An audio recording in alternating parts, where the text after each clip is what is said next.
এখন থেকে ঘরে বসেই যে কোনো সিমের মালিকানা পরিবর্তন করতে পারবেন। আমাদের মধ্যে এমন অনেকেই রয়েছেন যারা 18 বছর পূর্ণ হওয়ার আগেই আমরা মোবাইল ফোন ব্যবহার করা শুরু করছি। আর 18 বছর পূর্ণ না হয় আমরা কিন্তু নিজেদের নামে কোনো সিম রেজিস্ট্রেশন করতে পারিনি। আমাদের বাবা মা, ভাই বোন অথবা আত্মীয় স্বজনের কারো ন্যাশনাল আইডি কার্ড দিয়ে সিমটি রেজিস্ট্রেশন করা হয়েছে, যে সিমটি আমি বা আপনি এই মুহূর্তে ব্যবহার করছেন। আর ওই সিমটি আপনার কাছে খুবই গুরুত্বপূর্ণ, কেননা ওই সিমটা আপনি দীর্ঘদিন ইউজ করার ফলে বিভিন্ন গুরুত্বপূর্ণ জায়গায় ওই নাম্বারটা ইউজ করেছেন। এখন আপনি চাচ্ছেন যে ওই সিমের মালিকানা পরিবর্তন করে আপনার নিজের নামে রেজিস্ট্রেশন করবেন। আর এই কাজটা কিন্তু ঘরে বসেই মোবাইল ফোনের মাধ্যমেই করা সম্ভব। সো কীভাবে এই কাজটা করবেন, মালিকানা পরিবর্তন করে আপনার নামে করবেন, আজকের এই ভিডিওতে আমি আপনাদেরকে সেই প্রসেসটাই দেখাবো। ভিডিওটি শেয়ার দিয়ে আপনার কাছে রেখে দিতে পারেন, পরবর্তীতে কাজে আসবে। আর এরকম টিপস ভিডিওগুলি প্রতিনিয়তই আমাদের এই পেজে আসে, অবশ্যই আমাদের পেজে একটু ফলো করে দিবেন। যারা ভিডিওটি চ্যানেল থেকে দেখতেছেন, চ্যানেলটি সাবস্ক্রাইব করার অনুরোধ রইল। তাহলে চলুন কথা না বাড়িয়ে শুরু করা যাক আজকের ভিডিও। ঘরে বসেই সিমের মালিকানা পরিবর্তন করতে চাইলে আপনার ফোন থেকে সর্বপ্রথমে যে কোনো একটি ব্রাউজার ওপেন করে নেবেন। সেক্ষেত্রে আমি ক্রোম ব্রাউজার ওপেন করে নিচ্ছি এবং উপর দিকে আমরা দেখতে পারবো সার্চ বার রয়েছে, এখানে আমাদেরকে গ্রামীণ ফোন লিখে সার্চ করে দিতে হবে। গ্রামীণ ফোন লিখে সার্চ করে দেওয়ার পর গ্রামীণ ফোনের অফিসিয়াল ওয়েবসাইটটুকু চলে আসবে, জাস্ট এটার উপরে একবার ট্যাপ করতে হবে। তো এটার উপরে ট্যাপ করার পর আমাদের সামনে ঠিক এভাবে ওপেন হবে। তো এখান থেকে আমাদের কাজ হচ্ছে, এই যে দেখেন, এই যে উপর দিকে এখানে 3 লাইন মেনু রয়েছে, এই 3 লাইন মেনুর উপর একবার ট্যাপ করতে হবে। 3 লাইন মেনুর উপরে ট্যাপ করার পর এখন আবার আমি 3 লাইন মেনুর উপর একবার ট্যাপ করে নিচ্ছি।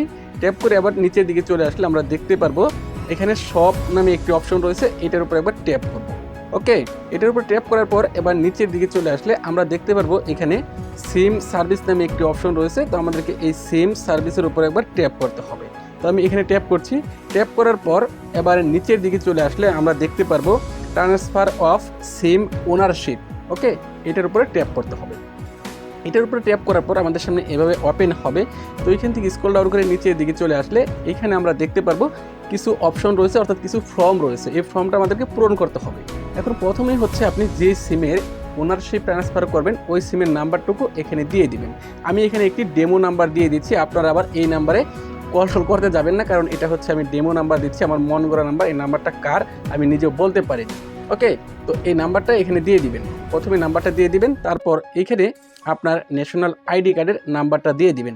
এখানে কার নাম্বার দিবেন, বর্তমান যার নামে সিমটা রেজিস্ট্রেশন করা রয়েছে এখানে তার ন্যাশনাল আইডি নাম্বারটুকু দিতে হবে। ওকে, তো আমি এখানে একটি ডেমো নাম্বার দিয়ে দিচ্ছি, আপনারা এখানে আপনাদের ন্যাশনাল আইডি কার্ডের নাম্বারটুকু বসিয়ে দিবেন।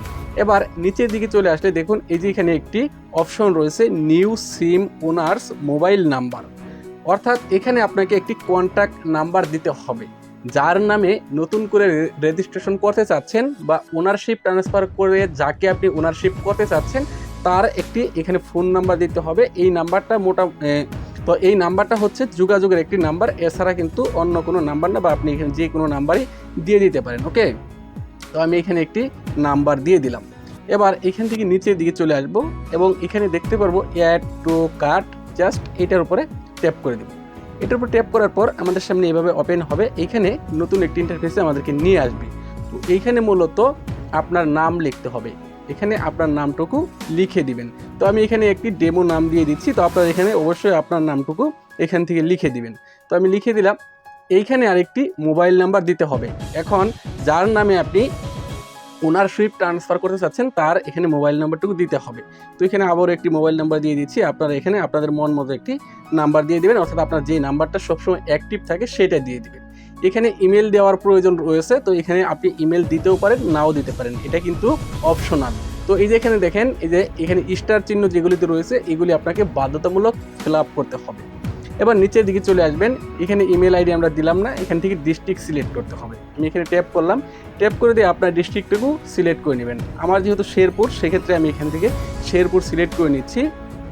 আপনারা অবশ্যই এখানে আপনাদের ডিস্ট্রিক্টটুকু সিলেক্ট করে নেবেন। ওকে, তো এখান থেকে যে শেরপুর সিলেক্ট করে দিলাম, তারপর এখান থেকে সিলেক্ট করতে হবে পোস্টাল কোড, অবশ্যই এখানে আপনার পোস্টাল কোডটুকু সিলেক্ট করতে হবে।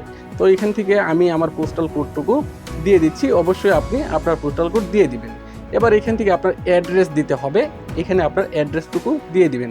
আপনার বাসার যেথায় রয়েছে আপনার রোড নাম্বার, বাসা নাম্বার সকল কিছু এখান থেকে দিয়ে দিবেন। ওকে, তো আমি এখান থেকে আমার অ্যাড্রেসটুকু দিয়ে দিলাম।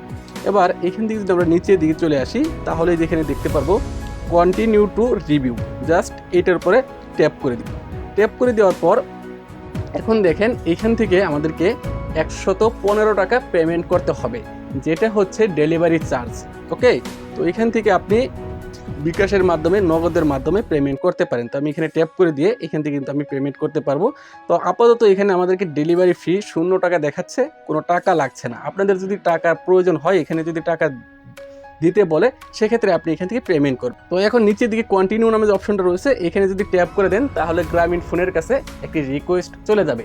পরবর্তীতে গ্রামীণ ফোনের একজন প্রতিনিধি আপনার সাথে যোগাযোগ করে সরাসরি আপনার বাসায় আসবে এবং আপনাদের দুইজনের উপস্থিতিতে বর্তমান যার নামে ওনারশিপটা রয়েছে বা যার নামে রেজিস্ট্রেশন করা রয়েছে তার উপস্থিত থাকতে হবে এবং বর্তমান আপনি যাকে ট্রান্সফার করে দিতে চাচ্ছেন দুইজনের উপস্থিতিতেই নতুন করে সিমটা রেজিস্ট্রেশন করে দিয়ে যাবে। তো এভাবে কিন্তু খুব সহজেই ওনারশিপ ট্রান্সফার করতে পারেন। তো আমি এটা দেখালাম গ্রামীণ ফোনের। এখন বাংলা লিঙ্ক, রবি, এয়ারটেল, আসলে এই বিষয়টা আমার জানা নেই বা তাদের এই সিস্টেমটা আছে কিনা সেটাও আমি জানি না। যদি থাকে তাহলে আপনারা ইউটিউবের সাহায্য নিয়ে এই কাজটা এইভাবে করে নিতে পারেন। আশা করছি সকলেই বুঝতে পেরেছেন। ভিডিওটি দেখে যদি আপনাদের একটু হেল্প হয় অবশ্যই পাশে থাকবেন, ভিডিওটি শেয়ার করে সবাইকে দেখার সুযোগ করে দিবেন। ধন্যবাদ সবাইকে এতক্ষণ সাথে থাকার জন্য। আসসালামু আলাইকুম।